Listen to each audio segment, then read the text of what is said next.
Ele prometeu regressar. Naquele tempo meu povo conhecerá meu nome. Porque eu mesmo que falo, estarei presente. Diante de nossos olhos se cumpriu o escrito. Os que olharam a ele não serão envergonhados. Logo veremos sua transformação. Aqui está Jesus Cristo homem.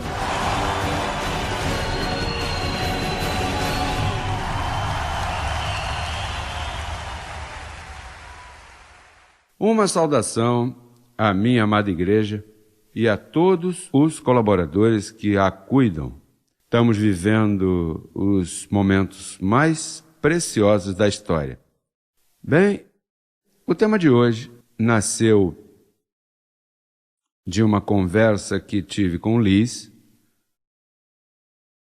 porque estávamos falando por que não creram, por exemplo, os americanos ou os do idioma inglês, por que não creram na Ásia, ou os asiáticos, ou chineses? Por que é um grupo tão pequeno? Ou seja, pequeno, estamos falando de milhares. Ainda que tenhamos evidência que a Bíblia diz que nos aproximamos à congregação de milhares, e isso é o que nós somos, milhares de anjos. E então, também Jesus comparou a vinda do Filho do Homem com os dias de Noé, e Noé só salvou a 8. Então, estamos falando que a quantidade que o ministério está alcançando é essa manada pequena que o Senhor nos falou. Ele não disse manada gigantesca, disse manada pequena.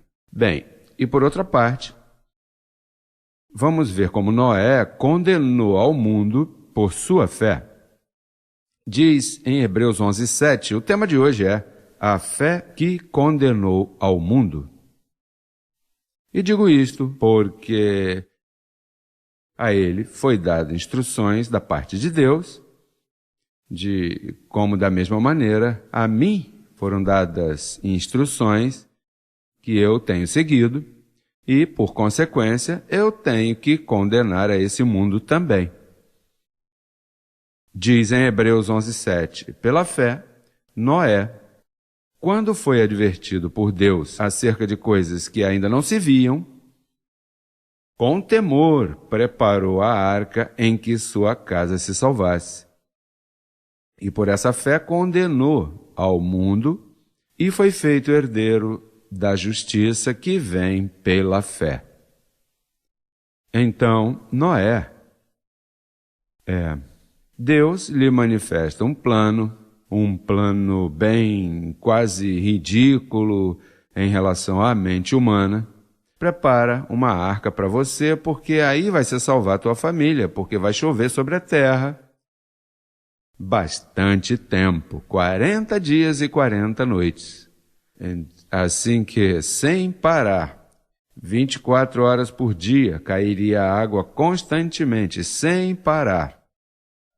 E esse plano que ele recebeu, que eu imagino que não foi fácil para ele, o deboche que ele tinha que... Bom, as pessoas debochavam, porque como é que você vai fazer uma arca lá no alto do monte? Em que cabeça cabe isso? Só na de Deus, na loucura de Deus. Porque imagina o deboche que tinham com ele, preparando isso, e sem os materiais, como hoje em dia. Hoje em dia você faz uma arca de aço, mas ele, com as diretrizes que Deus lhe deu, e com a ajuda dos anjos, e com as amarras que fez com as árvores, ele preparou uma arca, a encheu de animais, meteu aí sua família, e por essa fé ele condenou a toda aquela geração, condenou ao mundo com esse passo de fé. Bem, da mesma maneira, a mim em 1973, uns anjos apareceram a mim e começaram a me dar diretrizes, e apareceram várias vezes dando-me diretrizes.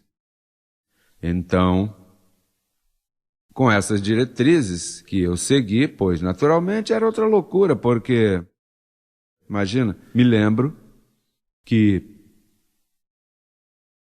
em um pátio em Miami, quando cheguei, haviam como 8 pessoas e ali eu disse, bom, olha, esse projeto não é um projeto aqui para Hialeah, é um projeto que Deus me deu para alcançar ao mundo.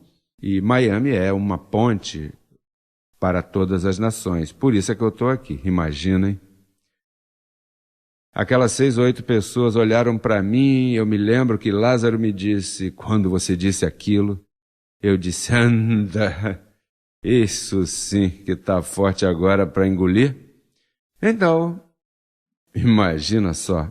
Mas foi dado a mim um plano, e o plano vem se consumando. Apareceu o Senhor a mim e me disse, muda-te para Miami. E eu fui. Me mudei para Miami, depois me disse, vai a Porto Rico e abre uma amada lá em Porto Rico. E eu viajava semanalmente durante 2 anos esperando. E morando em Miami, viajando a Porto Rico. Uma loucura total. E eu disse, por que melhor não abrir a primeira igreja em Porto Rico e depois que terminei em Porto Rico, vim a Miami? Deus não trabalha assim. Deus trabalha de forma... não são cronologicamente. Por isso que quando você estuda Gênesis, tem que ter cuidado como ver, porque de repente pode se confundir com as coisas que aconteceram ali.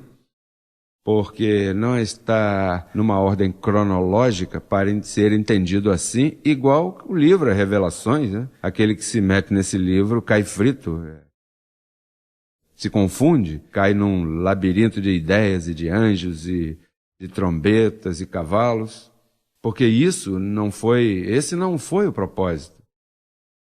E João não viu nem entendeu, então você tem que... Olha, eu te recomendo que, antes de tocar nesse livro, vá à cabeça. Não vá perguntar a um pé, olha, mão direita, o que você pensa da mão esquerda? Não, primeiro vá à cabeça, e a cabeça te diz, não, a mão esquerda vai assim e a mão direita assim, por quê? Isso aqui é um corpo e Deus estabeleceu uma ordem, estabeleceu membros desse corpo e se nutrem pela cabeça. A cabeça dá instruções ao corpo e caminha normalmente como tem caminhado este corpo decrescendo em graça. Então, nesse plano que foi dado a mim, tem ido por etapas. E então, é bem fácil eu entrar em dúvida pelos que debocham, onde quer que eu me mude, os vizinhos nem me saúdam, imagina, porque averigam quem eu sou e onde quer que eu entro sempre há comentários e, olha, esse aí é aquele da televisão, esse é o que disse a imprensa e... Esse aí, às vezes se torna difícil, né? Bom, naturalmente Deus vai preparando a pessoa. Agora, esse plano, por essa atitude de eu, pelas coisas que ouvi de Deus, porque aqui eu não inventei nada, por isso é que eu funciono tranquilo, porque eu tenho ouvido as instruções de Deus. Primeiro por boca dos anjos, logo por visões, e logo quando ouço a voz clarinha, olha, isso é assim. Agora esconde-te um pouquinho, guarda-te, e agora a imagem vai falar. Eu aumentarei a tecnologia para que você consiga isso, e por essa fé eu vou condenar a toda essa humanidade. A ti eu não posso condenar porque você já creu. Você já é de fé, mas aos demais eu vou condená-los. Olha, a fé vem salvar e aqui de repente se vira e é uma fé que condena. Por isso é que se compara com os dias de Noé. E assim como nos dias de Noé. Agora vamos ver a fé já posta num plano A e B. O segundo passo de hoje é Hebreus, capítulo 12, verso 2, diz, postos os olhos em Jesus, o autor e consumador da fé.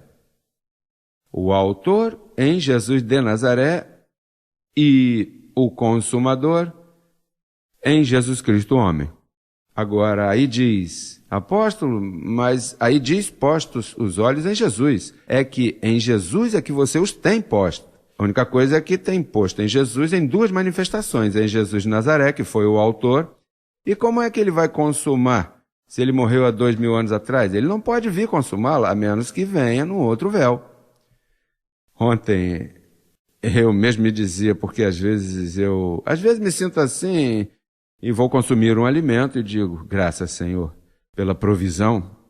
E se alguém está me olhando pela janela, diz, e ele disse graças, Senhor, ele não é o Senhor. É que o véu se relaciona assim com seu Deus. Eu digo, graças, Senhor, eu estou agradecido de ti, Senhor. Por isso, às vezes digo, meu Pai, eu sei que sou eu, mas eu sou um véu. Portanto, essa fé vai se consumar neste véu que está aqui falando com vocês. O autor o começou com morte e se consuma explicando o precioso evangelho da incircuncisão que Deus reservou para si. Reservou para si este plano para esses dias, para Ele mesmo fazer a pregação, Ele mesmo, e lograr consumar a fé. Assim que já estamos nos tempos próximo de consumar esta fé. Por isso, na carta de Paulo aos Coríntios, sua primeira carta, capítulo 13, verso 12 e 13, diz: Agora vemos por espelho, obscuramente, mas então veremos cara a cara. Agora conheço em parte, mas então conhecerei como fui conhecido. E logo diz, agora permanecem a fé, a esperança e o amor. Estes três, são três, mas o maior deles é o amor. O amor sempre ficará. A esperança, quando a fé se consumar, desaparecerá. Você já não necessitará de esperança, porque já chegaste ao propósito da esperança. E já não necessitas fé, porque o que não era já foi e já está feito. E o que se vê, a quê? Esperá-lo? A fé já entrou em sua maior glória. Assim que, abençoados, irmãos meus, nós estamos numa etapa preciosa de nosso ministério, em uma etapa última, em uma etapa onde já todas as profecias estão se cumprindo, estão chegando à sua etapa final. E logo, logo, veremos o espetáculo mundial que condenará o mundo. Bem-aventurado és tu que creste, e a ti tu não serás condenado. Mas haverá muita gente condenada, que debocharam, que não entenderam porque tinham um véu, onde não podiam entender estas maravilhas que nós estamos experimentando. Assim que até a próxima ocasião, onde seguiremos com outro conselho da palavra para a amada Igreja do Senhor, abençoados com todas as bênçãos. Os amo. Até logo.